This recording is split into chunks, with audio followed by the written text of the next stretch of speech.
The rejection happened under the full moon, in front of the entire pack. She stood in the center of the stone circle, her heart hammering against her ribs as hundreds of eyes bore into her. The ancient gathering grounds had witnessed countless matings, but tonight it would witness something else entirely, her destruction. The Alpha stepped forward, his face carved from granite, his eyes cold as winter steel. He was beautiful in the way predators were beautiful, dangerous, lethal, perfect. And he was her fated mate. She had felt the bond snap into place the moment their eyes met 3 months ago, a golden thread that connected her soul to his. But he had never claimed her. Had never touched her. Had barely spoken to her. Now she understood why. The moon goddess makes mistakes, he announced, his voice carrying across the silent crowd. This bond is one of them. She flinched as if he'd struck her.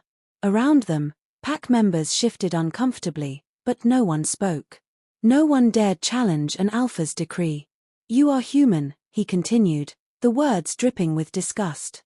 Weak. Fragile. You carry no wolf, no strength, nothing that would benefit this pack or its bloodline. I will not shackle myself to inadequacy for the sake of a bond that nature got wrong. Her throat burned with unshed tears, but she refused to let them fall. She had suspected this was coming, the way he avoided her, the way his beater looked at her with pity, the whispers that followed her through the pack house. But suspicion and reality were different beasts. I, Kai Thorn, Alpha of the Shadowpine pack, reject you as my mate and Luna. The bond didn't break gently. It shattered. She felt it tear through her chest like claws ripping flesh, felt the golden thread that connected them fray and snap. The pain drove her to her knees, a scream locked behind her clenched teeth. She would not give him the satisfaction of hearing her break. Through the haze of agony, she heard his second decree. You are human, he continued, the words dripping with disgust. Weak. Fragile. You carry no wolf, no strength, nothing that would benefit this pack or its bloodline. I will not shackle myself to inadequacy for the sake of a bond that nature got wrong. Her throat burned with unshed tears, but she refused to let them fall. She had suspected this was coming, the way he avoided her, the way his beater looked at her with pity, the whispers that followed her through the pack house. But suspicion and reality were different beasts. I, Kai Thorn, Alpha of the Shadowpine pack, reject you as my mate and Luna. The bond didn't break gently. It shattered. She felt it tear through her chest like claws ripping flesh, felt the golden thread that connected them fray and snap. The pain drove her to her knees, a scream locked behind her clenched teeth. She would not give him the satisfaction of hearing her break. Through the haze of agony, she heard his second decree. You have until dawn to leave pack territory. If you remain beyond sunrise, you will be treated as a rogue and hunted accordingly. He turned his back on her then, walking away as if she were nothing. As if the bond that had written her name in his soul meant less than dirt beneath his feet. The crowd dispersed slowly, some watching her with sympathy, most with relief. She was the reminder of their Alpha's imperfection, and her absence would restore order. She remained on her knees in the stone circle, alone, shattered, and bleeding from a wound no one else could see. But as the pain began to recede, something else stirred beneath it. Something old and cold and patient. It whispered through her veins like ice water, and for the first time in her life, she felt something other than her human heartbeat. She felt power. And in that moment, kneeling in the dirt where her mate had thrown her away, she made a promise to the moon above and the darkness within. He would regret this.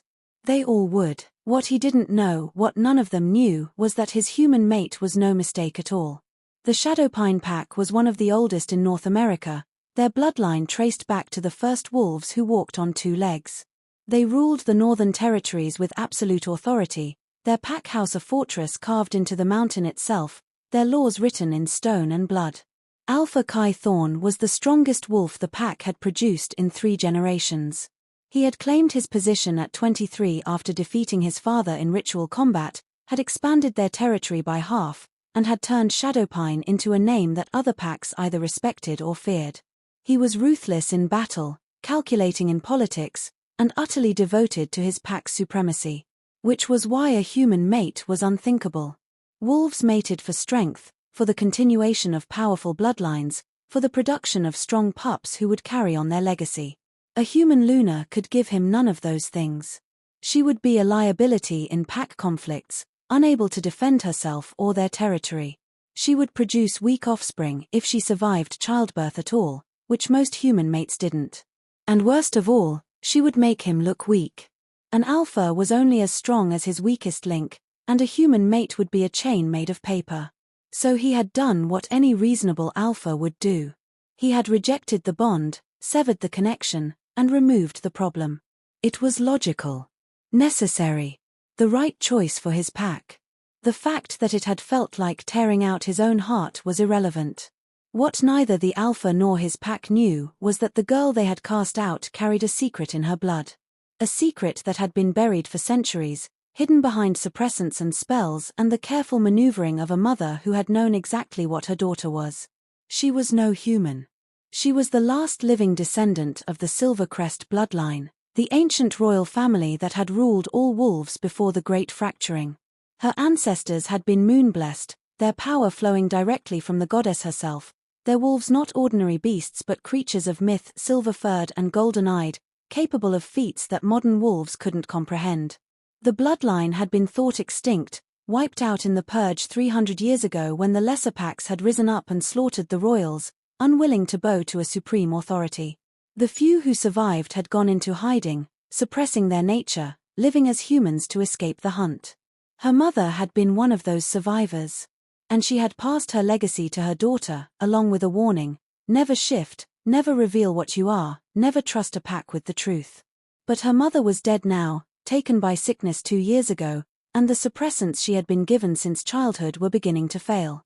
The rejection had accelerated the process, cracking the barriers that had kept her wolf caged. And her wolf was waking up. She could feel it stirring as she packed her meager belongings in the small room she'd been given at the edge of pack territory.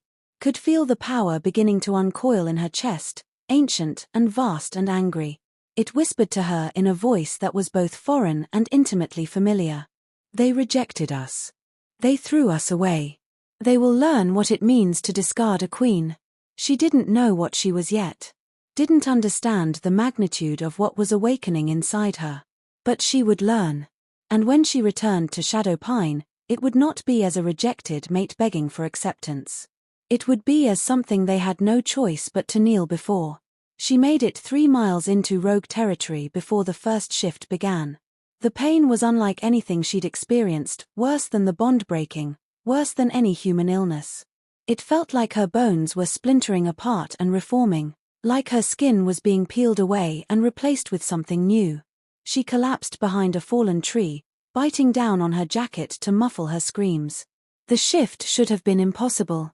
Humans didn't shift. Humans didn't have wolves. But she was not human, and her wolf had been caged for 24 years, suppressed and starved and denied. Now it was free, and it was furious. The transformation took hours.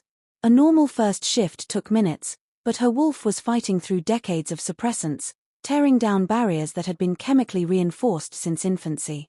By the time it was over, the sun had risen, and she lay panting in the underbrush, her human mind struggling to comprehend what had happened. She looked down at her paws, except they weren't paws. They were too large, too elegant, tipped with claws that gleamed like polished silver. Her fur, when she caught sight of it, was pure white with a silver sheen that seemed to glow in the early morning light. This wasn't normal. She didn't know much about wolves, having been kept separate from pack activities, but she knew they didn't look like this. Her wolf pushed forward, taking full control, and she felt herself become passenger in her own body. The wolf stretched, testing this new form, and then threw back her head and howled a sound that echoed through the forest like a bell, clear and commanding and utterly wrong for a newly shifted wolf. In the distance, she heard answering howls. Rogues, likely, drawn by the sound. Her wolf's lips pulled back in a snarl. Let them come. She was hungry, and these forests belonged to her ancestors. Every wolf who walked these lands did so because her bloodline had allowed it. The rogues appeared within minutes, 3 of them, mangy and desperate, their eyes filled with the madness that came from living without a pack. They circled her, seeing an easy target, a lone wolf, newly shifted, without backup. They lunged simultaneously. What happened next would become legend in the rogue communities, a story told in whispers around fires. The silver wolf moved like liquid moonlight, faster than any wolf they'd ever seen. She tore through them with brutal efficiency, her claws opening throats, her jaws crushing bones. It wasn't a fight. It was an execution. When it was over, she stood among the bodies, her silver fur stained red, her golden eyes glowing with an inner light that had nothing to do with reflection. And deep in her chest, in the place where the mate bond had been torn away, something else began to grow. Not a bond. Not a connection to another. Power. Pure, undiluted, and absolute. She tilted her head back and howled again, and this time the sound carried a message that every wolf within 10 miles felt in their bones. Something ancient had awakened, and it remembered every slight, every betrayal, every drop of royal blood that had been spilled. She found the cabin 2 days later, hidden deep in neutral territory where no pack claimed dominance. It had belonged to her mother, though she'd never known it existed. The deed had been in a safety deposit box, along with a letter written in her mother's careful script. If you're reading this, the suppressants have failed. I'm sorry, my darling. I tried to give you a normal life, tried to keep you safe from what you are. But some things cannot be hidden forever. You are the last of the Silvercrest line. The blood of queens runs through your veins. Your wolf is not like others, she is stronger, faster, blessed by the moon goddess herself. But with that blessing comes danger. There are packs who still hunt our kind, who fear what we represent. They will kill you if they discover the truth. The cabin has everything you need. Books on our history, training methods, defensive spells. Learn what you are. Master your wolf. And above all, trust no one. If you must return to wolves, do so only when you are strong enough that they cannot touch you. I love you.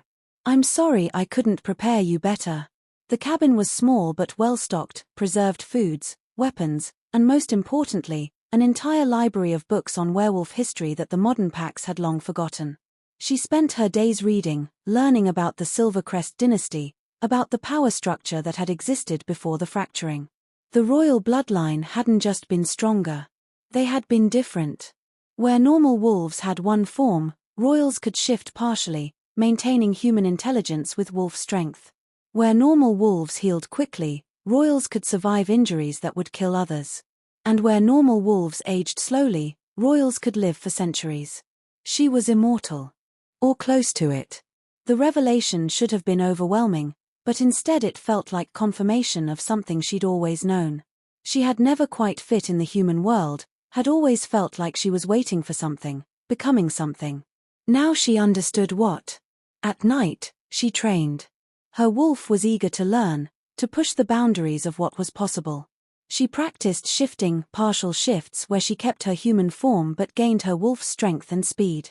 She practiced combat, using the techniques described in her mother's books, movements that were graceful and lethal. She practiced control, learning to mask her scent, to suppress her aura, to appear as nothing more than a normal wolf. The mate bond continued to ache, a phantom pain that flared whenever she thought of the alpha. But the pain was changing, transforming into something colder, sharper. Fuel for the fire burning inside her. He had rejected her because she was weak. She would return and show him what true weakness looked like. 3 months after her exile, a rogue stumbled onto her territory. He was old for a rogue, his fur graying, his eyes still holding traces of sanity. She could have killed him, but something made her hesitate. "You're the silver wolf," he said, his voice rough from disuse. "The one the rogues are talking about. They say you move like death itself." "They should fear me," she replied, her voice cold. "I don't doubt it." He sat back on his haunches, studying her. "You have the look of old blood. Very old. I've only seen that once before, in a painting in the Silvercrest archive before it was burned." Her wolf surged forward, alert. "You know about Silvercrest? I'm old enough to remember the stories. Old enough to have seen the last purge." His eyes were sad. "They killed children. Slaughtered entire bloodlines. All because the lesser packs feared being ruled. They should have feared more," she said quietly. The rogue studied her for a long moment. "If you're what I think you are, You'll need allies. The kind that don't care about pack politics or alpha authority. I know others like me, wolves who were cast out, who have no loyalty to the current power structure. We could help you, if you're planning what I think you're planning. She considered this. Alone, she was powerful. But an army would make her unstoppable. What's your name? She asked. Marcus. I was beater of the Northridge pack before I was exiled for questioning my alpha's judgment. Why were you exiled? His smile was bitter. I told him that rejecting his fated mate was a mistake that would cost him everything. He didn't appreciate my honesty. She smiled then, a cold expression that promised violence. Welcome to my pack, Marcus. Help me build an army, and I'll give you something better than revenge. I'll give you a queen worth following. Her army grew slowly but steadily. Marcus had connections throughout the rogue networks, wolves who had been exiled for speaking truth to power, for refusing unjust orders, for simply being too strong or too independent for their alphas to control. They came to her cabin in ones and twos, wary at first, but the moment they saw her wolf, they understood. This was no ordinary rogue. This was royalty. She trained them personally, teaching them the combat techniques from her books, showing them how to fight as a unit rather than as desperate individuals. She fed them from her stores, gave them purpose and structure and something they'd lost when their packs cast them out, dignity. Within 6 months, she had 40 wolves who would die for her. Not because she'd forced their loyalty, but because she'd earned it. She treated them with respect, listened to their counsel, and most importantly, she never lied to them about what she was or what she intended. I am going to reclaim what was stolen from my bloodline, she told them during a gathering under the full moon. I am going to make the packs remember what it means to have a queen. And I am going to start with Shadowpine. She didn't mention the alpha specifically. Didn't mention the rejection or the bond that still ached in her chest. This wasn't about revenge on one wolf. This was about correcting 3 centuries of imbalance. Her training intensified. She could now hold a partial shift for hours, her strength in that form rivaling a full alpha. She could mask her scent completely or amplify it to project dominance that made even the strongest wolves in her camp lower their eyes. And she'd discovered something else, a power that the books called Alpha Command, but magnified. When she spoke with power behind her words, wolves couldn't disobey. Not couldn't choose to disobey, literally couldn't. Their bodies would move according to her will, helpless against the weight of royal authority. She practiced it carefully, aware of the responsibility such power carried. But she didn't shy away from it either. This was her birthright, and she would wield it without apology. News from the pack territories filtered through her rogues. Shadowpine was thriving under their alpha's leadership. He'd taken a chosen mate, a female from a powerful neighboring pack, strong and beautiful and everything a Luna should be. The mating ceremony was scheduled for the spring equinox, just 3 months away. The news should have devastated her. Should have brought back the pain of rejection, the humiliation of being cast aside. Instead, she felt nothing but cold satisfaction. He had found his perfect Luna. Good. She wanted him to have something to lose when she came to collect her due. We move in 2 months, she told Marcus. I want intelligence on Shadowpine's defenses, their patrol patterns, their weak points. And I want word spread through the rogue networks, the Silver Wolf is coming, and she's offering amnesty to any wolf who joins her cause before she arrives. You're not planning to attack them, Marcus said slowly. You're planning to take them over. I'm planning to take back what belongs to my bloodline, she corrected. Shadowpine sits on Silvercrest land.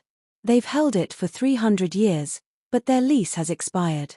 She looked up at the moon, feeling its power wash over her, feeling her wolf sing with anticipation. It's time the packs learned who their true alpha is. Marcus grinned, his old eyes gleaming with something she hadn't seen before, hope. They're going to lose their minds when they see you. Good, she replied. Fear is the first step toward respect.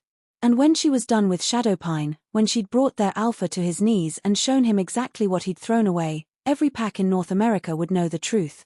The Silvercrest line had returned, and this time, there would be no purge, no rebellion, no escape. The messenger arrived at Shadowpine on a cold morning in early spring, 3 weeks before the alpha's mating ceremony. He was a rogue, but not the usual desperate, half-mad kind. He walked with confidence, his eyes clear, his posture respectful but unafraid. The guards almost killed him on sight, protocol demanded it, but he spoke before they could strike. "I carry a message from the Silver Queen. She requests an audience with Alpha Thorn." The guards exchanged glances. "There is no Silver Queen. Leave before we remove you forcibly." The rogue smiled. "Tell your Alpha that the wolf he rejected has returned. Tell him she brings an army. And tell him that if he values his pack's safety, he will grant her the courtesy of a meeting before the full moon."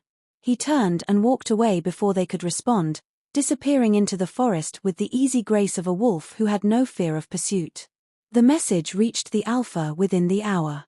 He read it once, his face expressionless, then read it again. "It's impossible," his beta said.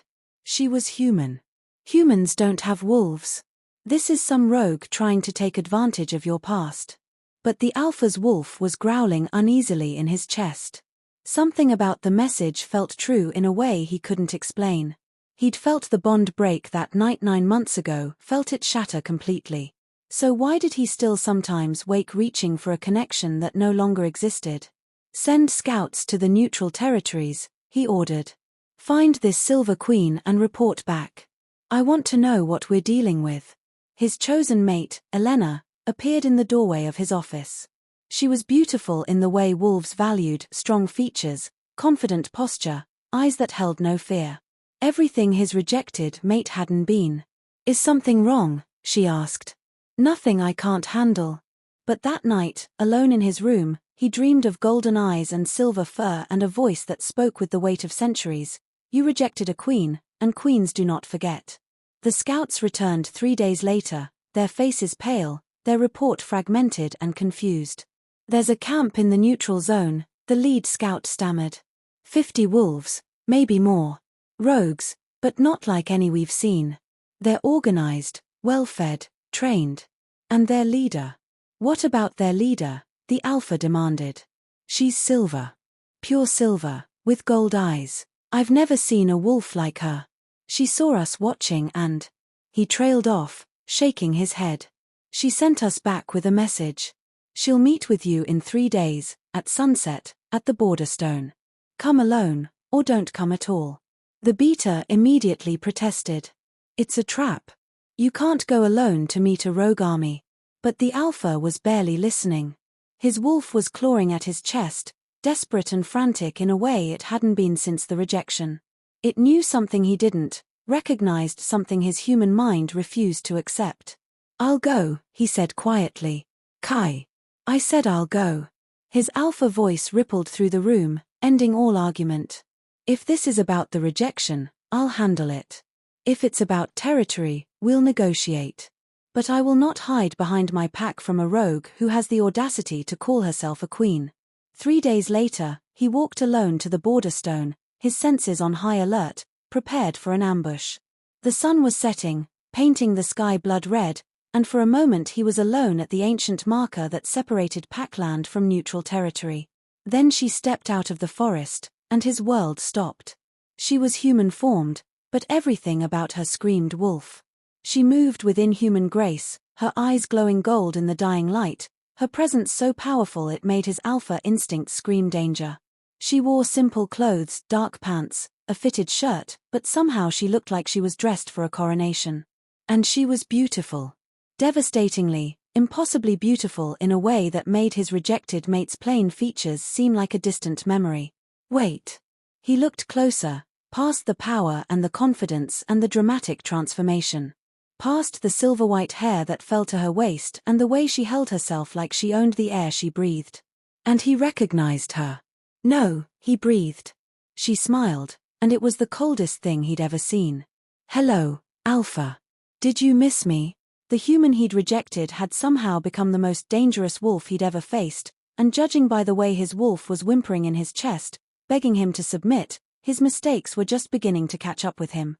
"This is impossible," the Alpha said, his voice rough. "You were human. I felt no wolf in you." "The bond was real," she interrupted, her voice cutting through his protests like a blade. "The bond was real, and you rejected it. Rejected me. Cast me out like garbage because I didn't meet your standards. She took a step closer, and he forced himself not to retreat. His wolf was going insane, torn between the instinct to submit to a superior power and the pride that demanded he stand his ground as alpha of his territory. You want an explanation, she continued. You think you deserve to understand how the weak human you threw away became this. She gestured to herself, her eyes flashing with barely contained power.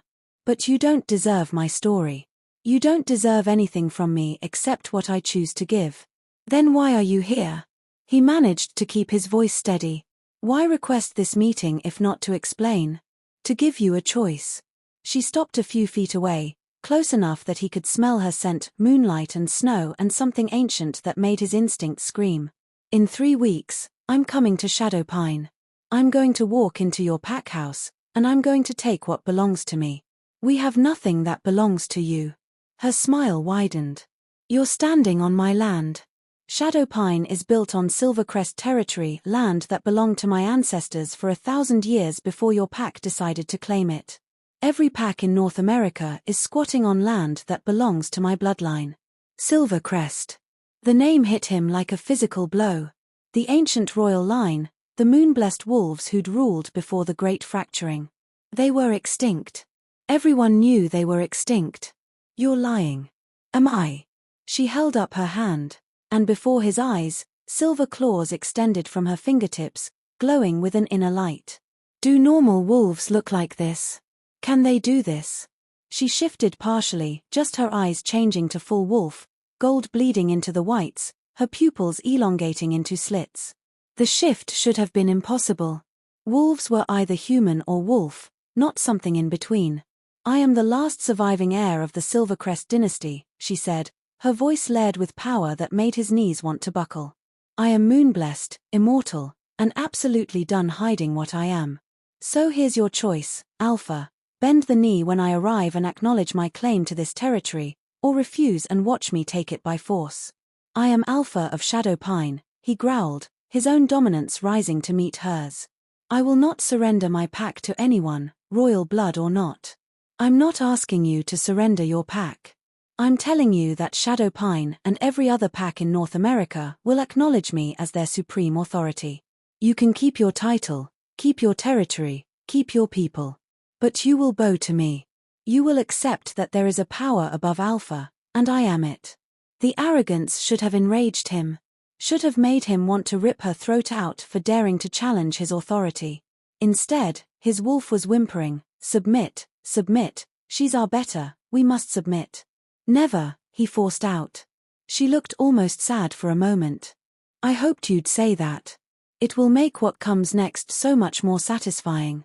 She turned to leave, then paused. Oh, and Alpha. Congratulations on your upcoming mating ceremony. I've heard your chosen mate is everything a Luna should be, strong, beautiful, properly wolf-blooded. Her voice dripped with mockery. I hope you cherish her.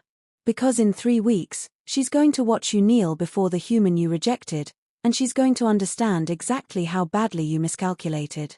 She disappeared into the forest, moving faster than any wolf should be able to move, and he was left alone at the border stone, his mind reeling.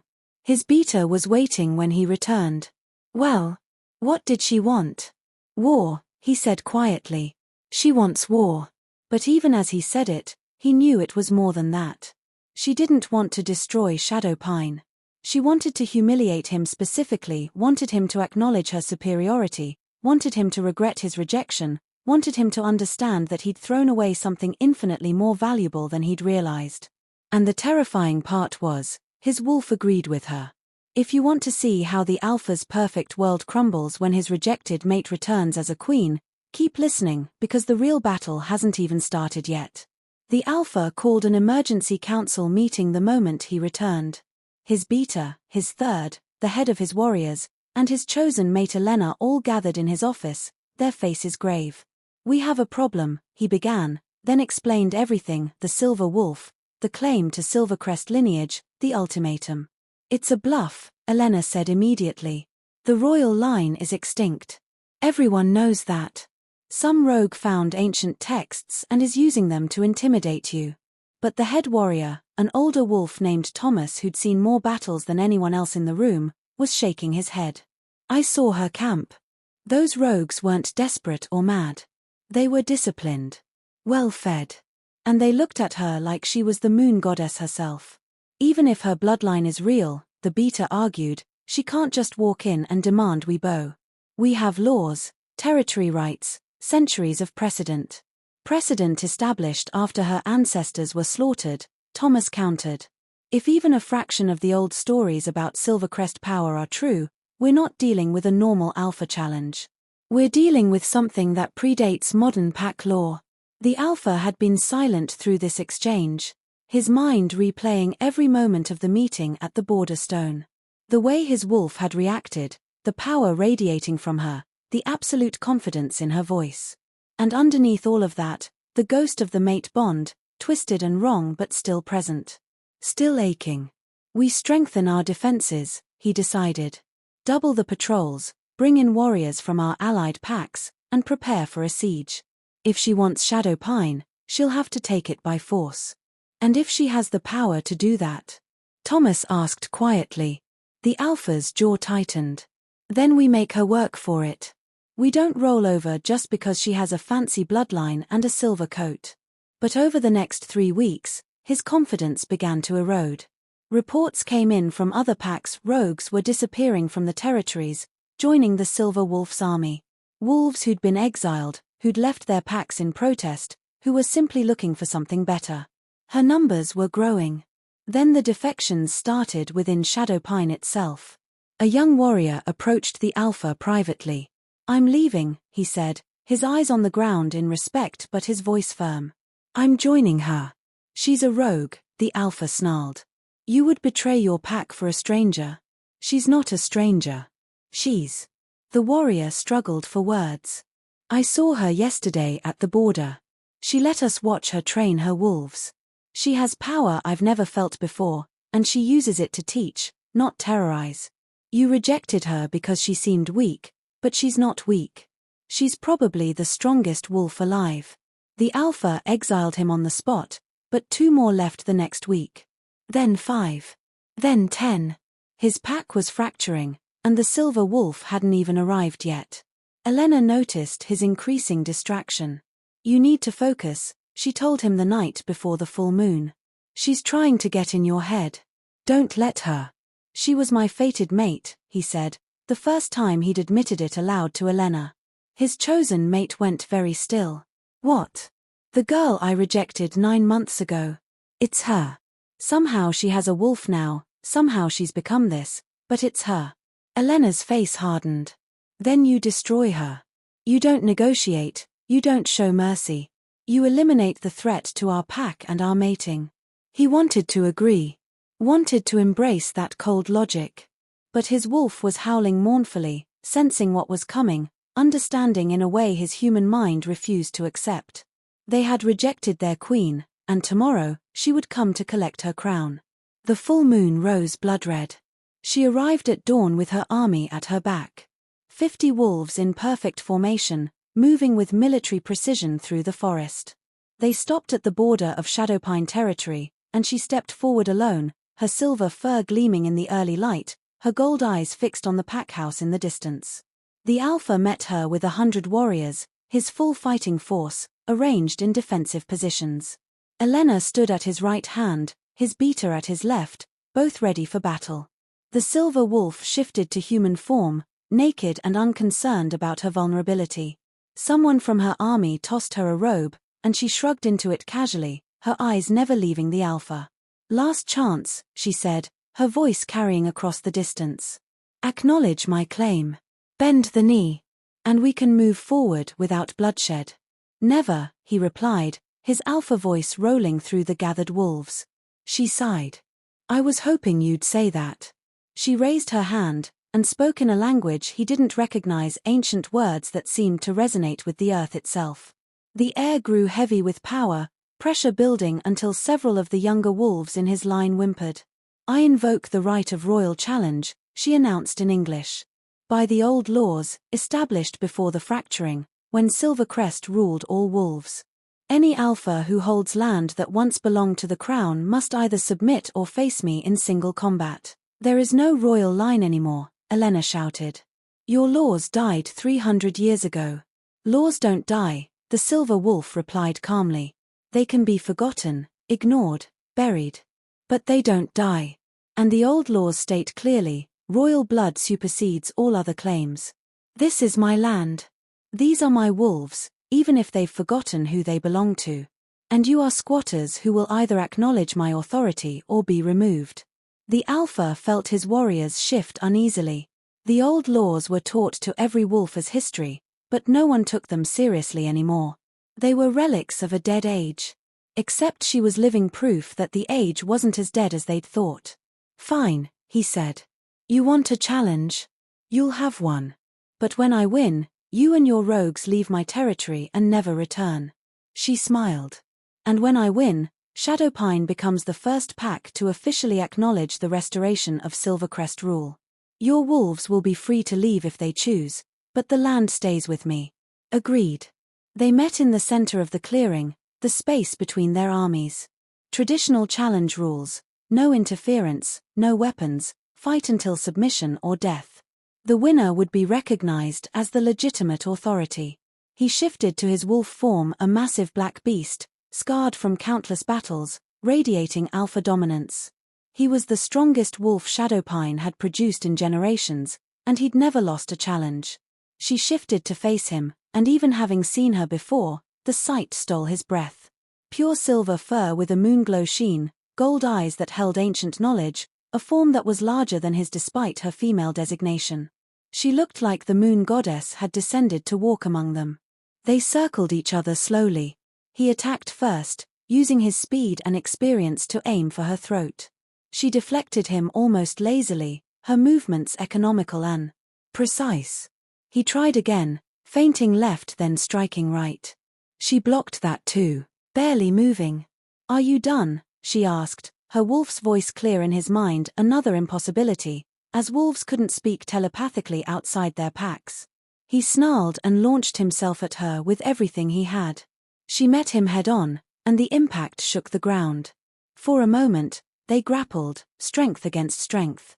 He was powerful, the product of careful breeding and intensive training. But she was something else entirely. She threw him off with a surge of force that sent him skidding 10 feet backward. Before he could recover, she was on him, her jaws closing around his throat, not hard enough to kill, but firm enough to make it clear she could if she chose. Submit, her voice ordered in his mind, layered with power that made his wolf whimper. He tried to resist. Tried to throw her off. But his body wouldn't obey. His wolf, recognizing superior authority, was already tilting his head back, baring his throat fully, submitting to the royal wolf who'd bested him. No, he tried to snarl, but it came out as a whine. She released his throat but didn't move off him. Your wolf knows what you refuse to accept. I am your superior. I am your queen. And you will acknowledge it. She stepped back, allowing him to rise, and shifted to human form. He followed suit reluctantly, his body moving of its own accord, compelled by instincts older than modern pack law. And then, in front of his entire pack and her army, his knees bent. He tried to stop it. Tried to lock his legs and remain standing. But his wolf had surrendered, and his body followed suit. He knelt before her in the dirt, his head bowed, submission radiating from every line of his body. I acknowledge you, the words were torn from his throat, as the rightful heir of Silvercrest. As queen over all wolves. As the supreme authority in these territories. His chosen mate's gasp of horror and his pack's shocked silence confirmed what he'd already known. His world had just ended, and the female he'd rejected as too weak had destroyed him without even trying. The aftermath was chaos. Half of Shadowpine's wolves immediately pledged loyalty to their new queen, sensing the shift in power and adapting quickly. The other half stood frozen, unable to comprehend what they'd just witnessed, their undefeated alpha kneeling before a rogue he'd once rejected. Elena was the first to find her voice. This is insane. You can't actually expect. Silence. The Silver Queen didn't raise her voice, but the command in it was absolute. Elena's jaw snapped shut mid-sentence, her eyes widening in shock as her body obeyed against her will. The queen surveyed the gathered wolves calmly. I have no interest in disrupting your lives. Those who wish to stay in Shadowpine may do so. Those who wish to join my personal guard may request transfer. But understand this, I am not here to destroy what you've built. I'm here to remind you who gave you the right to build it in the first place. She looked down at the Alpha, still kneeling before her. You may stand. He rose slowly, his face a mask of barely controlled rage and humiliation. His wolf was quiet now, satiated with the submission it had craved, but his human pride was shattered. We need to discuss terms, she said. Privately. She walked toward the pack house as if she already owned it, which, technically, she now did. After a moment's hesitation, he followed, aware of every eye tracking his movement, aware of Elena's horrified stare, aware that his authority would never be the same. They ended up in his office, the door closed, alone for the first time since the Borderstone meeting. She settled into his chair behind his desk with casual ownership that made his jaw clench. You're angry, she observed. You humiliated me in front of my pack. I defeated you in fair combat and accepted your surrender. That's not humiliation, it's the natural order reasserting itself. The natural order died 3 centuries ago. No, she corrected, her gold eyes fixed on him with unsettling intensity. It was murdered. My ancestors were slaughtered by wolves who couldn't accept that some bloodlines are simply superior. Who wanted equality when nature designed hierarchy. They killed queens and princes, burned our archives, and convinced themselves they'd won freedom. She leaned forward. But you can't kill a bloodline completely. You can scatter it, hide it, bury it for generations. But it only takes one survivor to bring it all back. And I survived. What do you want? He asked tiredly. You've proven your point. You're stronger than me. You have royal blood. You can force submission. What now? Now we rebuild what was destroyed. I'm not going to run Shadowpine day to day, that's still your job, Alpha. But you'll report to me. When I call, you'll come. When I command, you'll obey. And when I visit my territories, you'll show me the respect a queen deserves. Your territories, he repeated bitterly. My territories, she confirmed. Shadowpine is just the first. I'll visit every major pack over the next year. Some will bend easily. Some will challenge me like you did. But they'll all kneel eventually, because I am what I am, and that doesn't change just because they'd prefer to ignore it. He studied her, this woman who'd been so unremarkable when he'd rejected her, who'd transformed into something terrifying and magnificent. Why me first? Why come here? You know why. Because I rejected you. Because you looked at me and saw nothing of value. Because you decided, based on what you thought I was, that I wasn't worthy of you. Her voice was cold, controlled. You made me feel like I was nothing. Like I was a mistake the goddess had made, a bond that nature got wrong. Do you have any idea what that does to someone? He was silent. It breaks them, she continued. Or it forges them into something harder. I chose the second option. And now you get to live with the consequences of your choice, knowing that the mate you threw away is the one wolf in North America who can force you to your knees. Is that what this is about? Revenge? No, she said softly. Revenge would be killing you, or taking your pack, or making your life a living hell.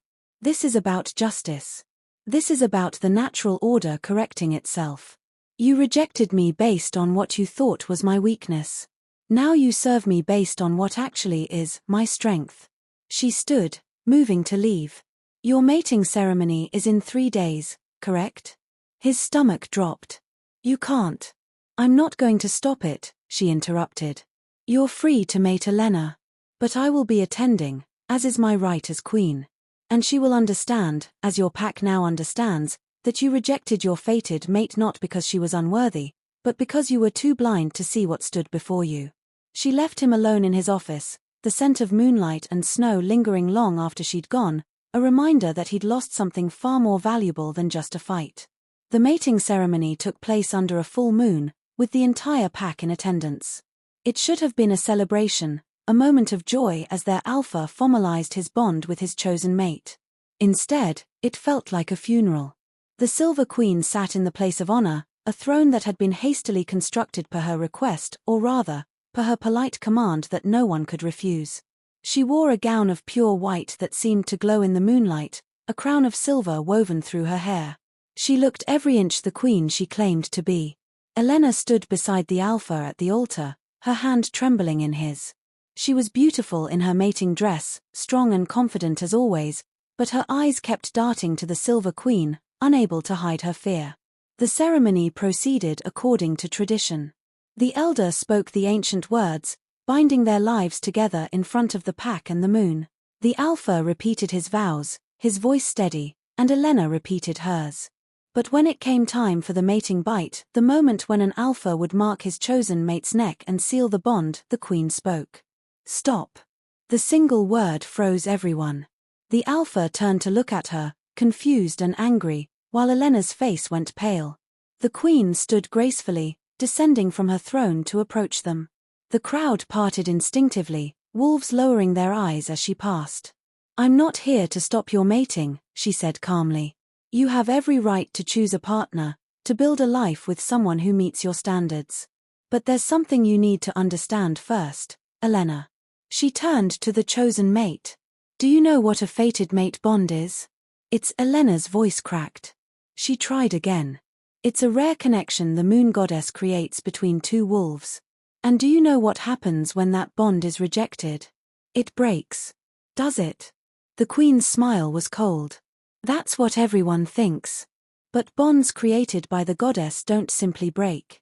They transform. They become twisted, corrupted versions of what they should have been. And they never truly go away." She looked at the Alpha, her gold eyes luminous in the moonlight. "You rejected our bond. You severed the connection between us. But it's still there, isn't it? You still feel it, even though you've tried to convince yourself otherwise.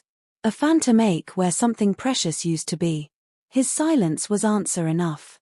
"That ache will never fully heal," the Queen continued, addressing the entire pack now. "A rejected fated mate bond leaves a scar on both souls. He will feel it every day for the rest of his life, a reminder of what he threw away. And no chosen mate bond, no matter how strong, can completely fill that void." She turned back to Elena and there was almost pity in her expression. "You need to understand what you're signing up for. You'll be mating a wolf who carries the ghost of another bond. Who will sometimes wake reaching for someone who isn't you. Who will carry guilt and regret for a choice he can never undo. Can you live with that? Can you accept being second choice to a bond that still exists, even in its broken state?"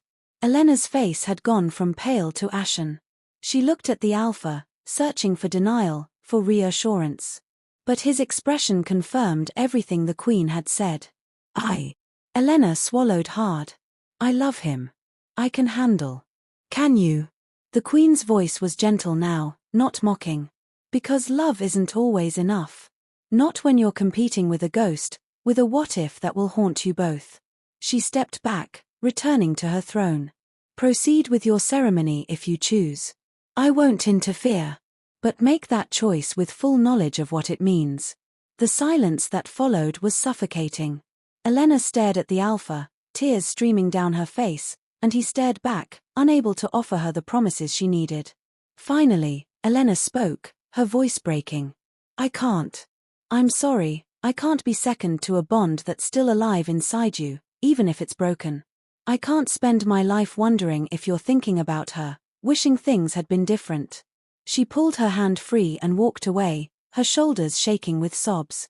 Several of her friends followed, leaving the Alpha standing alone at the altar, his mating ceremony destroyed. The Queen didn't gloat, didn't smile. She simply watched as the Alpha's perfect life continued to crumble, piece by piece, consequence after consequence for a choice he'd made 9 months ago. "Council meeting tomorrow at dawn," she said to the gathered pack. "We have much to discuss about the future of Shadowpine under Silvercrest rule. You're dismissed." The crowd dispersed slowly, wolves whispering among themselves, shooting sympathetic looks at their Alpha and awed, fearful glances at their new queen. The Alpha remained at the altar, alone, staring at the spot where his chosen mate had stood moments ago. Where his future had been just minutes before. The queen approached him one final time. I didn't do that to hurt you, she said quietly. I did it because she deserved to know the truth. Because you deserved to face the reality of what rejection costs. Satisfied now, he asked bitterly. You've taken my pack, my authority, my mate. What else is there? Your regret, she said simply. I want you to spend every day understanding exactly what you lost when you looked at me and saw nothing worth keeping. I want you to feel that ache and know it will never heal. Because that, Alpha, is justice. She left him there in the moonlight, broken and alone, finally understanding that the weak human he'd rejected had become the one force in his life he could never defeat, never escape, and never stop serving whether he wanted to or not. 6 months passed. Shadowpine adapted to their new reality under the Queen's rule. She visited once a month, holding court, hearing disputes, and reminding everyone of the power structure. Some wolves flourished under her leadership, appreciating the stability and protection that came with having a royal bloodline restored. Others chafed at the loss of autonomy but were too afraid of her power to rebel. The Alpha performed his duties mechanically, running the day-to-day operations of the pack, enforcing laws, managing territory. But anyone who looked closely could see the change in him. The confidence was gone, replaced by weary resignation. He still commanded respect, but it was hollow now, everyone knowing that his authority existed only at the Queen's pleasure. Elena had left Shadowpine entirely, taking a position in a distant pack where she didn't have to watch the male she'd loved serve the female who'd destroyed their future. Several other wolves had followed, unable to adjust to the new order. But new wolves joined as well, rogues seeking the stability of the Queen's protection, wolves from other packs who wanted to be part of the restoration of Silvercrest rule. Shadowpine was changing, evolving into something different than it had been. The Queen herself continued her campaign across North America. She visited pack after pack, offering the same choice, submit or fight. Most chose submission after hearing what had happened at Shadowpine. A few challenged her. She defeated every single one. By the end of 6 months, 17 major packs had officially acknowledged her authority. She was building an empire, recreating the power structure that had existed before the fracturing. And there was nothing anyone could do to stop her. On the night of the winter solstice, she called a gathering of all the alphas now under her rule.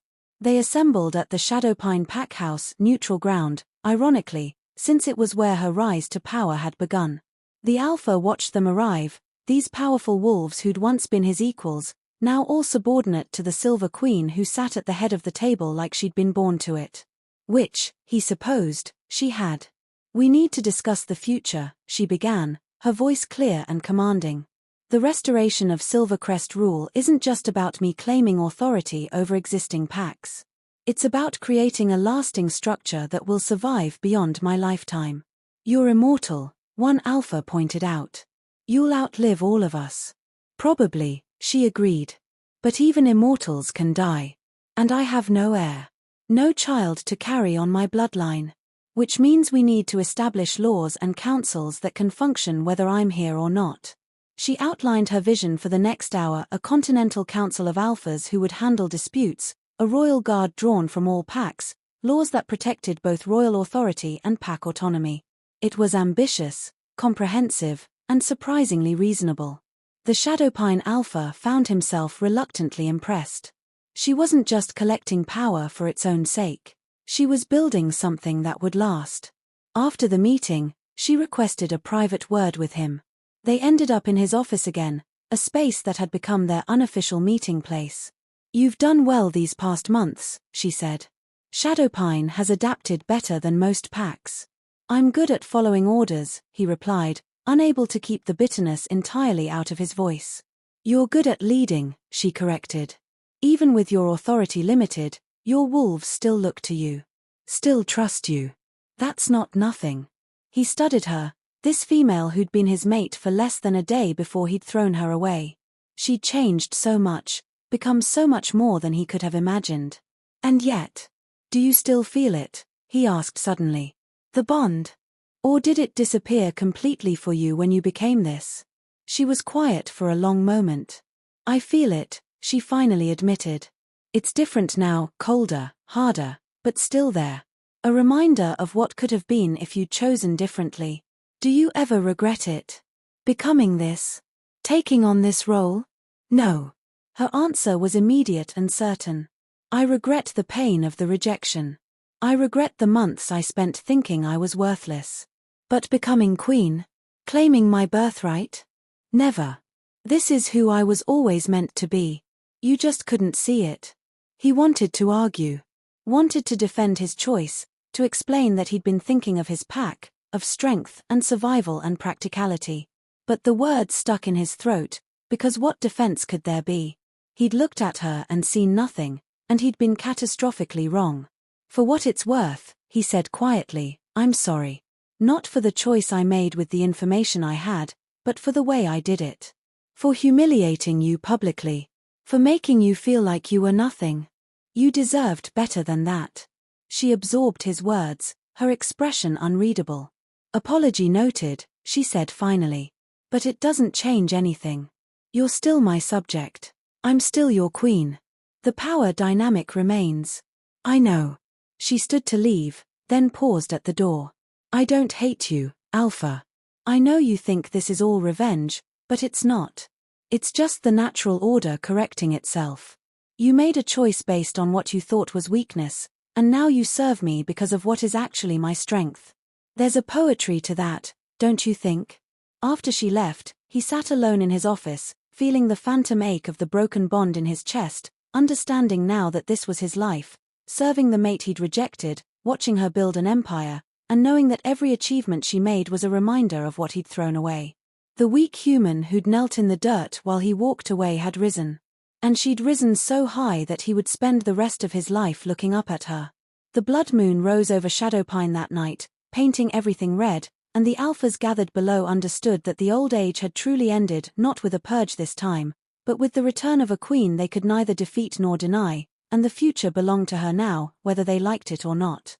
The queen's empire is just beginning, and the alpha's regret has only started to sink in.